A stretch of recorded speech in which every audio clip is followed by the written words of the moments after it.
Salut tout le monde, j'espère que vous allez bien. Aujourd'hui on va se retrouver donc pour un nouvel épisode du WWE Rewind. Donc c'est la 8ème édition je crois, si je me trompe pas, voilà j'ai pas de mémoire, ou alors c'est la 6ème, je ne sais plus. La 7ème ou la 8ème, je sais plus exactement, c'est pas grave.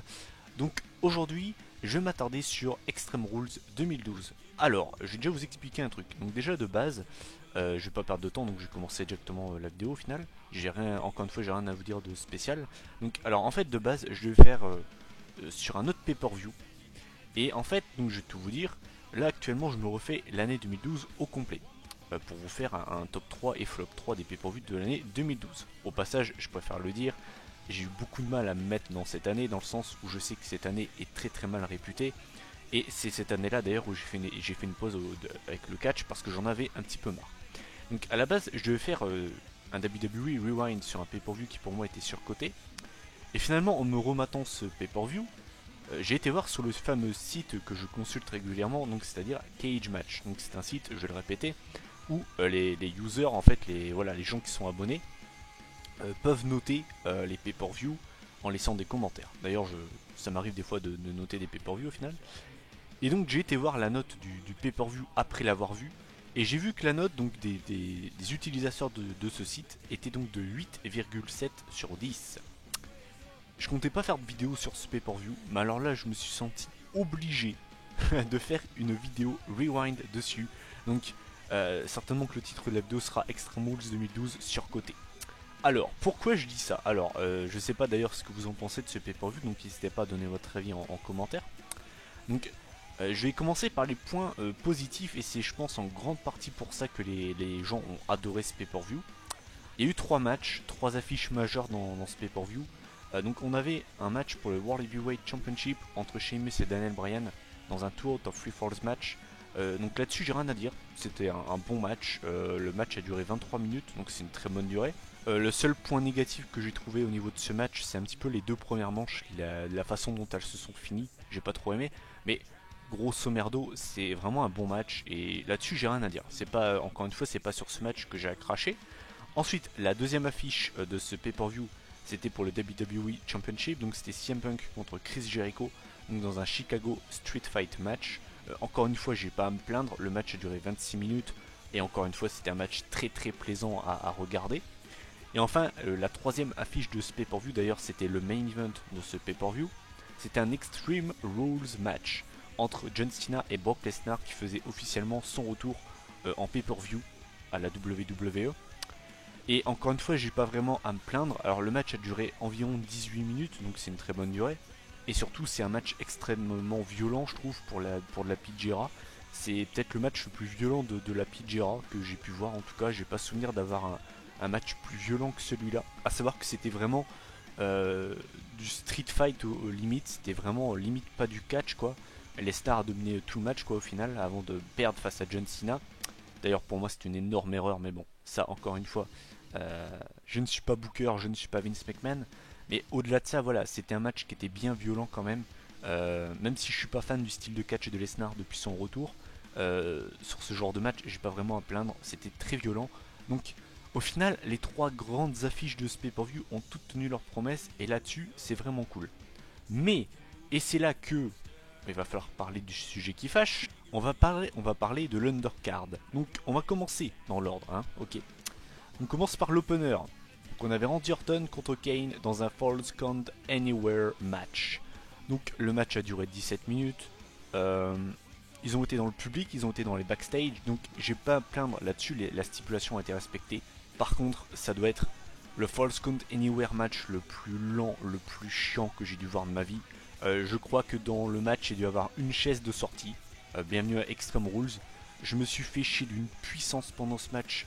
Ça vaut la moyenne, hein. Si j'aurais dû mettre une note, j'aurais mis 5, 5,5, mais quel ennui, enfin, mais vraiment, hein, quel ennui, quoi. C'est une très très mauvaise manière de commencer le pay-per-view.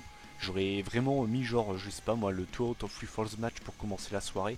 Même si j'aime pas mettre les titres poids lourds, je trouve que j'aurais dû, enfin, ouais, je pense qu'ils auraient dû commencer par ça. Au moins, ça aurait parfaitement lancé la soirée. Donc déjà, premier point négatif du pay-per-view, l'opener qui est trop long et surtout qui est chiant à mourir. Deuxième match, alors là, si vous êtes fan de Dolph Ziggler, bouchez-vous les oreilles. Brodus Clay bat Dolph Ziggler en 4 minutes. Voilà. Donc c'était, pour vous remettre dans le contexte, hein, c'était Brodus Clay qui arrivait donc avec Naomi et Cameron, accompagné d'Hornswoggle. Vous savez, vraiment le truc qui donne envie de gerber.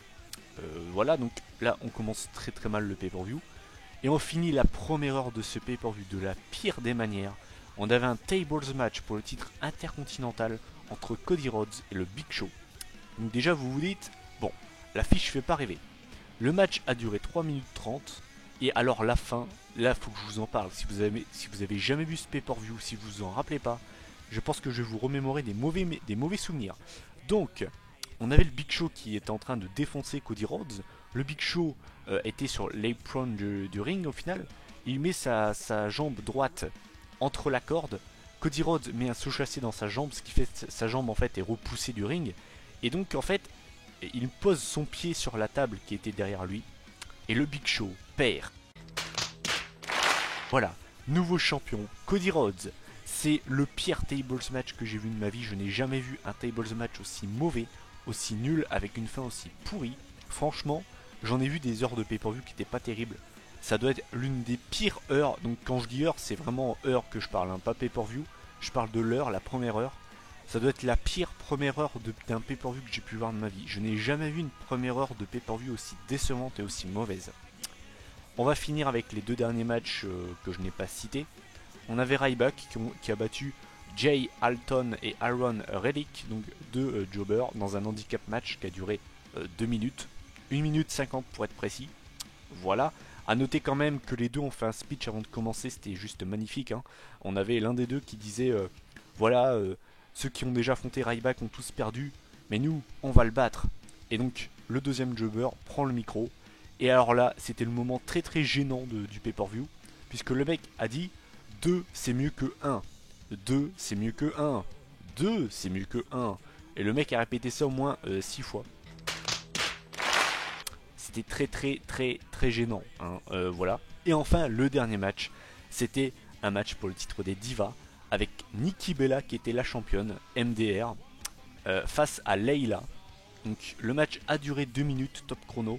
Et Layla a battu Nikki Bella. Voilà. A noter quand même, faut le préciser, que Nikki Bella, avant le match, nous a fait un speech assez lunaire, assez bizarre, puisqu'elle a dit qu'elle serait la championne des divas avec le règne le plus long. Donc Nikki Bella vient du turfu apparemment. Voilà. Donc grosso merdo, ce pay-per-view, c'est un pay-per-view très moyen. Hein. Vous avez 3 affiches qui tiennent parfaitement leur statut, c'est-à-dire que les 2 matchs de championnat et le Cena Lesnar sont vraiment bons. Ils remplissent parfaitement leur rôle. C'est pas vraiment ces matchs-là qui sont à blâmer. Mais alors le reste, c'est très faible, mais vraiment très très faible. Le Orton Kane est très chiant. Le Brodus Clay Dolph Ziggler, qu'est-ce que c'est que ça quoi. Cody Rhodes Big Show, c'est le pire tables match que j'ai vu de ma vie. Ryback qui bat les 2 jobbers, bah forcément que c'est pas du 5 étoiles. Et enfin Layla qui bat Nikki Bella en 2 minutes. Voilà. Donc c'était mon avis concernant Extreme Rules 2012. C'est une sorte de vraiment mini review entre guillemets, parce que je me suis senti vraiment obligé de faire cette vidéo quand j'ai vu la note qu'a reçu ce pay-per-view. Je ne peux pas laisser ça. Je suis désolé, je peux pas laisser ça passer. Ce pay-per-view est loin d'être bon. Je vous conseille vraiment d'aller le revoir si vous avez des bons souvenirs de ce pay-per-view. Vous allez vite changer d'avis sur ce pay-per-view. C'est pas parce que vous avez 3 très bons matchs dans le pay-per-view qu'il faut lui mettre une note de ouf quoi. Quand vous regardez en général, en globalité, ce pay-per-view est très très très moyen. Et je ne le mettrai certainement pas dans mes tops au niveau des pay-per-views de l'année 2012. Voilà, bah écoutez, c'est mon avis concernant ce pay-per-view.